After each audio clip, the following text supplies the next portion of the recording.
రేపు బర్త్డే పార్టీకి వెళ్ళడానికి watch ready, ear rings ready, costume కూడా రెడీ. అవును, నా సంగతి పక్కన పెడితే మన సిక్కి ఏం చేస్తున్నాం? రేపు బర్త్డే పార్టీకి వెళ్ళాలి కదా, నువ్వేంటి ఫోన్ పట్టుకొని ఆడుకుంటున్నావు? రేపు నీకన్నా 5 minutes ముందే రెడీ అవుతా చూడు. నేను రెడీ.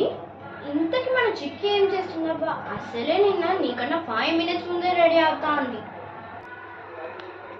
చిక్కి రెడీ అయినావా? అక్క నాకు అసలు ఏం అర్థం కావట్లేదు అక్క. నిన్న ఏమన్నా ఒకసారి గుర్తు తెచ్చుకో. రేపు నేను నీకన్నా 5 minutes ముందే రెడీ అవుతా చూడు. నువ్వు ఇట్లా అంటావని నాకు ముందే తెలుసు. ఇదిగో నేను రెడీ. సరే, వ్యూయర్స్కి బాయ్ చెప్పేద్దాం.